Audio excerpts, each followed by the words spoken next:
ஆன்மீக அன்பர்களே, ஒவ்வொரு நாளும் தரிசனம் டிஜிட்டலில் ஐயப்பனுடைய பிறப்பு, கன்னிமார்கள் சிறப்பு, குரு பூஜையின் மகிமை, பயண யாத்திரை, நெய்யபிஷேகம் ஏன், எப்படி சரணகோஷம், எப்படி இல்லத்தில் பூஜை, படி 18னுடைய மேன்மை என்று பல செய்திகளை பார்த்து வருகின்றோம். இன்றைய தினம் ஒவ்வொரு ஐயப்ப பக்தர்களும் இதுவரை தெரிந்து கொள்ளாத அல்லது பலரால் சொல்லப்படாத சில செய்திகளை நம் தரிசனம் டிஜிட்டலில் பதிவு செய்ய கடமைப்பட்டிருக்கிறோம். அதுதான் புண்ணிய நதி பம்பா ஓர் பார்வை. புண்ணிய நதி பம்பா ஒரு பார்வை. கங்கை நதி போல் புண்ணிய நதியாம் பம்பையில் நீராடி என்கின்ற பாடல் வரிகளை நாம் கேட்டிருக்கிறோம். எப்படி? கங்கை நதி போல் புண்ணிய நதியாம் பம்பையில் நீராடி அப்படின்னா என்ன அர்த்தம்? புனித நதிநீர்களில் நாம் நீராடினால் நம்முடைய பாவங்கள் போகும் என்பது ஐதீகம். உங்களுக்கு தெரியும், புஷ்கரணியில் போய் நீராடுறோம், கங்கையில் நீராடுறோம், காவிரியில் நீராடுறோம், பம்பையில் நீராடுறோம், ராமேஸ்வர சமுத்திரத்தில் போய் நீராடுறோம், திருச்செந்தூர் கடலில் போய் குளிக்கிறோம். ஏன்?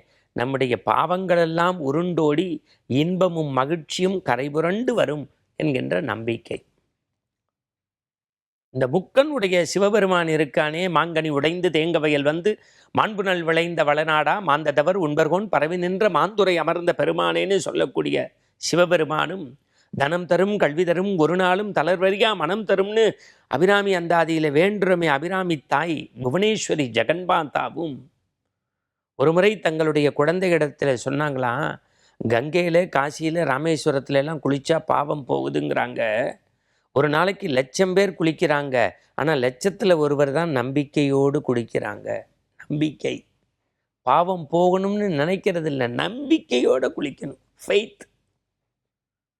இந்த பம்பா இருக்கே, அந்த இடத்துல தான் மன்னன் ராஜசேகரன் வேட்டைக்கு போனும்போது ஒரு குழந்தையினுடைய அழுகுரல் கேட்டு யார் என்று பார்க்க மணி மாலைகளோடு இருந்த குழந்தைய முப்பரி நூல் தரித்து வெண்கொற்ற குடையோடு இருந்த பெரியவர் இவருக்கு மணிகண்டன்னு பேர் சுட்டு உன்னுடைய புத்திர சோகம் நீங்கட்டும்னு குழந்தையை கொடுக்க மணிகண்டனை எடுத்து வந்தது முதலில் பம்பை நதிக்கரையில்தான் பந்தளத்து வேந்தன் மணிகண்டனை பந்தளத்து மன்னன் ராஜசேகரன் கண்டதாக ஐதீகம், மரபு, வரலாறு, புராணம். அந்த பம்பா நதி இன்றைக்கும் தூய்மை வாய்ந்த நதி. ஐயப்ப பக்தர்களுக்கு தரிசனம் டிஜிட்டல் வாயிலாக கேட்டுக்கிறேன். அந்த புனித நதியில் நீராடுகின்ற போது உங்களுடைய உள்ளாடைகள் மேலாடைகள்ல அப்படியே உள்ள விடுறீங்க. மகா பாவம். நீர்நிலைகளை அசுத்தப்படுத்தினால் உடம்பில் தோல் வியாதி வரும் என்பது வேதத்தினுடைய நாதம். நீர்நிலையை அசுத்தப்படுத்துகிற மாதிரி ஒரு மகா பாவம் உலகத்தில் வேறு எதுவும் கிடையாது.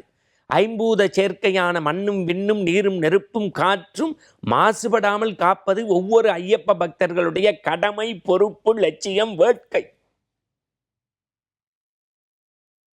இந்த பம்பையில் குளிக்கிறோம். சில அற்புதமான ஐயப்பமார்கள் பிதுர் தர்ப்பணம் கொடுக்குறாங்க. பிதுர் தர்ப்பணம், அதை பற்றி இன்றைக்கி தெரிஞ்சுக்கணும். இதெல்லாம் நிறைய ஐயப்ப சுவாமிகளுக்கு தெரியாத செய்தி. மாலை போட்டிருக்க காலத்தில் தர்ப்பணம் செய்யலாமான்னா, மாலை போட்டிருக்க காலத்தில் அமாவாசை வந்தால் அமாவாசை தர்ப்பணம் செய்யணும். தாய் தந்தைக்கு திதி வந்தால் கண்டிப்பாக செய்யணும். சபரிமலையில் பம்பையில் குளிச்சுட்டு, புனித கங்கைக்கு இணையான பம்பையில் குளிச்சுட்டு பிதுர் தர்ப்பணம் செய்யலாம். தாயார் இல்லாதவர்கள் செய்யலாம், தந்தை இல்லாதவர்கள் செய்யலாம்.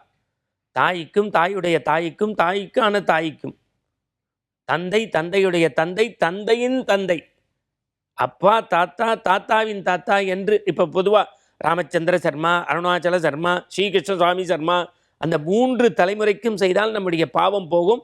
அப்புறம் அவங்க கொடுக்கக்கூடிய அந்த எள்ளு அட்சதை அந்த பிண்ட உருண்டைக்கு பதிலாக அதை கொடுப்பாங்க. அதை பின்புறமாக போட்டு 3 முக்கு முக்கிட்டு அப்புறம் குளிச்சுட்டு நெத்தியில் திருநீர் பூசி அவர்களுக்கு காசு வச்சு கொடுத்துட்டு நமஸ்காரம் பண்ணிட்டு பயணத்தை தொடங்கும் போது ஒரு வேற ஒரு மகிழ்ச்சி ஏற்படும்.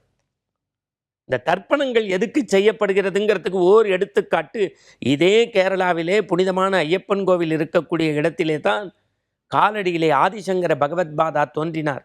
அவருடைய தாயார் ஆரியாம்பிகை இறந்த போது துறவியாக காவி உடுத்த போதும் அவர் அக்னிக்கு தாயை தந்துவிட்டு கொல்லப்பக்கம் ஓடக்கூடிய பூர்ணா நதிக்கரையிலே நீராடி விட்டு 5 வகை பாடலை எழுதினால் அதற்கு மாத்ரு பஞ்சகம் என்று பெயர். மாத்ருகா பஞ்சகம். அது மாதிரி ஒரு சிறப்பு அமர காவியம் உலகத்தில் கிடையாது. 5 பிண்டம் வச்சு தர்ப்பணம் சொல்லுவோம்.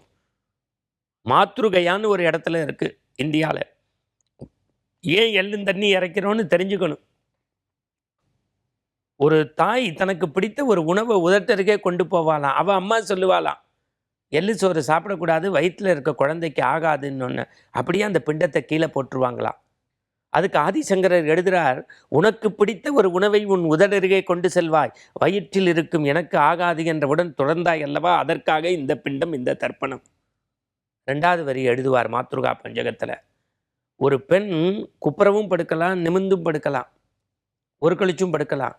ஆனால் நிறைமாத கர்ப்பிணி 30 நாளைக்கு முன்னாடி கருவில் கண்ணு காது மூக்கெல்லாம் வளரத் தொடங்கினோம். இந்த குழந்தைக்கு உடம்புல சிதைவு வந்துவிடக்கூடாது என்பதற்காக பாரத்தை பொறுத்து மல்லாந்தே படுத்திருந்திய தாயே, இந்த அன்பை, இந்த பொறுப்பை, இந்த சகிப்புத்தன்மையை இந்த மண்ணுலகில் எனக்காக யார் செய்வார்னா 2வது பிண்டம், 2வது தர்ப்பணம். 3வது, பொதுவாக தெருவில் நடந்து போகும்போது குழந்தைங்க உங்களுக்கு தெரியும், காலில் முள்ளு குத்திட்டா ஐயோம்போ. கொஞ்சம் வயதான பெண்கள், திருமணமானவர்கள் காலில் முள்ளு குத்திட்டா கணவனை திட்டிக்கிட்டே பார்ப்பாங்க. கொஞ்சோண்டு ரத்தம் இருக்கும், ஐயோ அம்மானு கத்துவாங்களாம். ஆனால் பகவத்பாதா சங்கரர் எழுதுகிறாரு, நான் உன் வயிற்றுலேருந்து வரும்போது மொத்த ரத்தத்தையும் வெளியில் கொண்டு வந்தேன். அப்போ கூட கதற வேண்டிய நீ கண் வெடிச்சோன்னு கேட்ட முதல் வார்த்தை, என் குழந்தை நன்னா இருக்கான்னு கேட்டியம்மா, அதற்காக இந்த பிண்டம், இந்த தர்ப்பணம். 4வது வரி உச்சம். மலத்தை எல்லாரும் அசிங்கம்பாங்க. ஆனால் தன் பிள்ளையினுடைய மலம் என்பதால் வலது கையிலே அப்புறப்படுத்தி இடது கையிலே என்னை பொட்டிட்டு பூவிட்டு அன்போடு அணைத்து கொண்டாயே, அதற்காக இந்த தர்ப்பணம். 5வது, உலகமே என்னை சங்கரா என்று அழைத்த போது கூட நீ ஒற்றை வரியாக எப்படி சொன்னாய் தெரியுமா? கண்ணே மணியே முத்தே பவளமே என்று தானே அழைப்பாய், இனி எந்த வாய் என்னை அப்படி அழைக்கும் என்று கண்ணீர் மல்க பிண்ட தர்ப்பணம். ஒவ்வொரு விஷயத்திற்கும் நமக்கு ஒரு ஐதீகம் உண்டு. நம்முடைய முன்னோர்கள் இறந்து தாகத்தில் இருந்து இறைவனை கழைப்பதற்கு வழியிலே தன்னுடைய பெற்ற பிள்ளைகள் தங்களுக்கு தியாகசாந்தி செய்கிறார்களா என்று பார்ப்பதன் அடையாளம் தான் இந்த பிதுர் தர்ப்பணம். இதை செஞ்சுட்டு நீங்கள் சபரிமலைக்கு போங்க. ஏன்னா இறை வழிபாட்டிலேயே முக்கியம் தாய் தந்தை குரு வழிபாடு.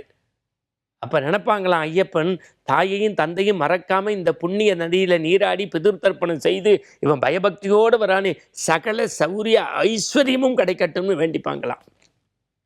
இப்போ பம்பா விளக்குன்னு ஒன்று உண்டு, அப்படின்னா நிறைய பேருக்கு தெரியாது. குருமார்கள் ஐயப்ப பக்தர்களுக்கு சொல்லிக் கொடுங்கள். மகர சங்கராந்தி அன்று ஜோதி ஸ்வரூபமாக ஐயப்பன் புல்மேடு பகுதியிலே தோன்றக்கூடியதற்கு முதல் நாள் ஐயப்ப பக்தர்கள் பம்பையிலே ஒன்று கூடி திரண்டு பெரிய பூஜை பஜனை எல்லாம் செய்து பெரிய வாழைமட்டையிலே திருவிளக்கை தயார் செய்து தீபம் போட்டு அப்படியே நீர்நிலைகளை விற்று கூட்டு சரணங்கள் சொல்லுவார்கள்.